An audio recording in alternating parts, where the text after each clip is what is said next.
सत्य को खोजने वाले आप सभी साधकों को हमारा नमस्कार।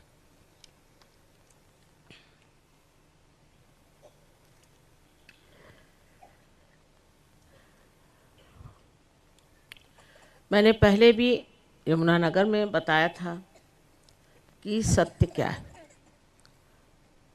सत्य को जाने बगैर हम जब खोजते हैं तो हम भटक जाते हैं। खासकर मैं हरियाणा में देखती हूँ कि यहाँ गुरुओं का बड़ा बाजार बसा हुआ। हर तरह के यहाँ गुरु बसे हुए, कोई किसी तरह के, कोई किसी तरह के। कोई किसी को नाम देते हैं तो कोई किसी को कहते हैं कि आप इतने दिन का जप करो। कभी और कोई नई बात नहीं हुई तो फिर कहते हैं कि चलो इतना रुपया तुम दे दो तो ठीक हो जाओगे।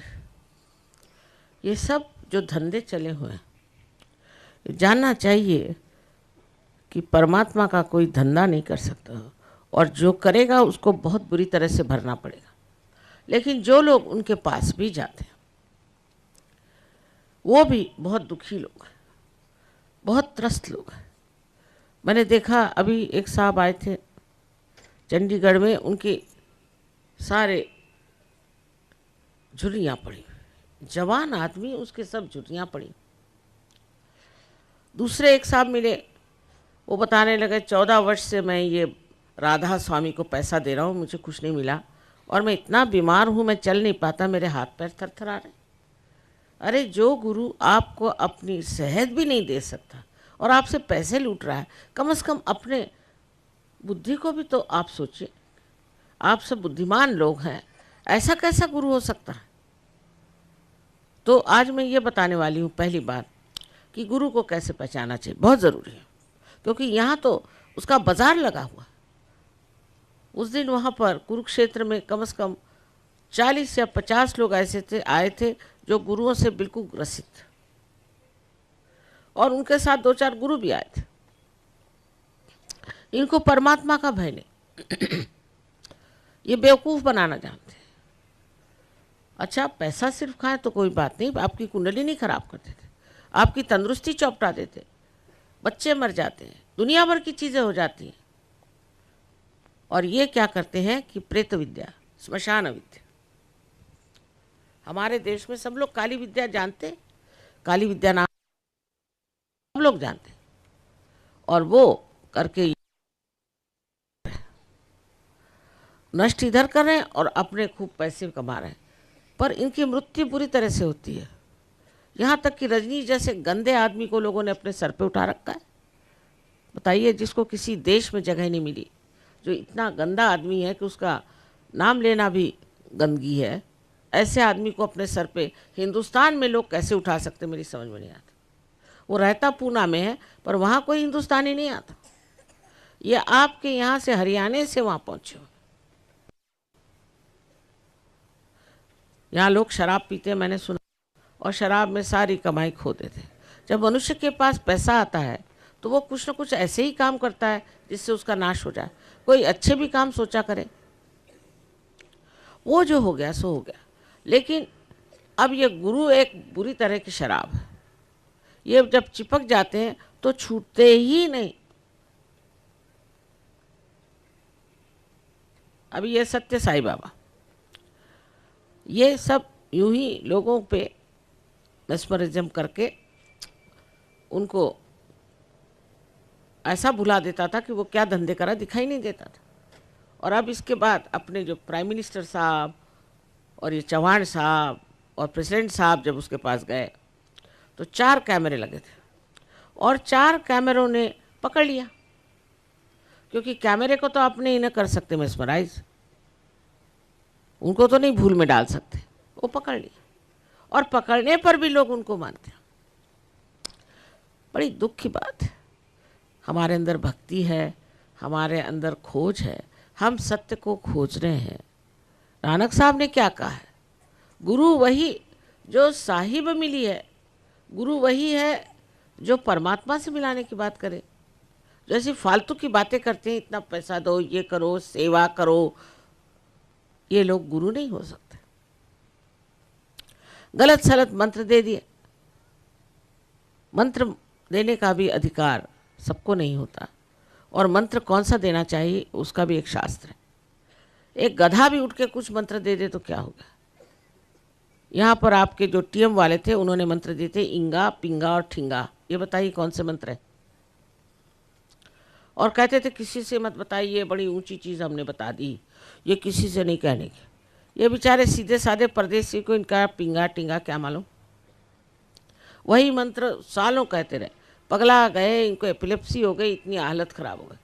अब बाद में कहने लगे कि आप 3 फुट पे नाचेंगे, आप तैर सकते हैं। क्या करने का, ऐसी मोटरों की तकलीफ है और ऊपर से सब लोग 3 फुट पे, इसकी क्या ज़रूरत है। आप पाने क्या है,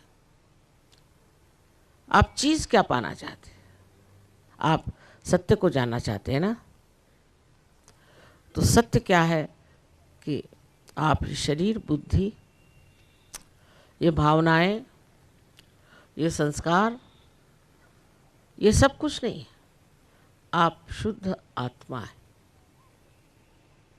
पहले जान लीजिए कि जब हम कहते हैं ये मेरा शरीर, ये मेरी बुद्धि, तो ये मेरा मेरी है कौन, ये मैं कौन हूँ। उस मैं को जानना है। और वो मैं को जानने के लिए आपको कुछ भी नहीं करना है। आपके अंदर सब तैयारियां हैं। जैसे कि बताया गया, कुंडलिनी का जागरण हो सकता है। लेकिन अभी गुरु घंटालों के पास जाने की ज़रूरत नहीं। एक साहब कहने लगे कि माता जी मैं सहयोग भी करूँगा और गुरु घंटालों के पास भी जाऊँगा। मैंने कहा अगर एक पाँव तुम अगर मगर के मुंह में रखो तो तुम मेरी नाव में कैसे आओगे। लेकिन ये आप भक्ति से करते हैं। ना समझ है, मैं कहूँ आप अबोध, इसलिए आप अपने भोलेपन में मान जाते। पर अब तो छोड़िए, ये सब बेकार चीज़ें। सालों तक वही करते हैं, सालों तक वही करते रहेंगे। अरे भाई, इससे कुछ मिला है तुमको, पहले सोचना तो चाहिए।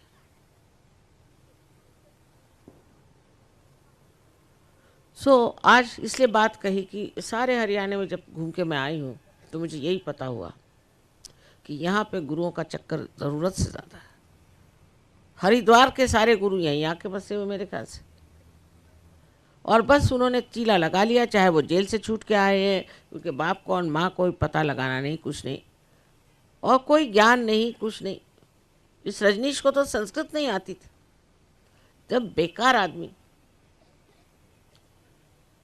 इसी प्रकार यहाँ अनेक लोगों के बारे में मैंने सुना है, एक ये है तो एक वो है तो एक वो है। पता नहीं क्यों हरियाणा के लोग, क्योंकि देहात में ज़्यादा रहते थे पहले, शायद हो सकता है कि सीधे साधे सरल सहज हैं। उन्होंने सोचा चलो इनको ही पकड़ो।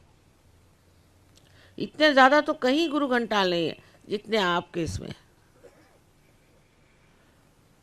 और सबसे पहले एक हमारे पास डॉक्टर तलवार आए थे, उनकी एक गुरुवी थी, उसने सारे घर में झगड़ा लगा दिया, सबकी प्रॉपर्टीज़ मार दी, सब कुछ कर लिया। तो भी इन लोगों को समझ में नहीं आया कि हमारा कितना नुकसान हो रहा है। वो कहती थी कि ये तो सब धन क्या है, ये तो कुछ नहीं, मिट्टी है, आप ये धन मुझे दे दीजिए। अरे अगर इन गृहस्थों के लिए मिट्टी है तो तुम्हारे लिए तो राख होना चाहिए।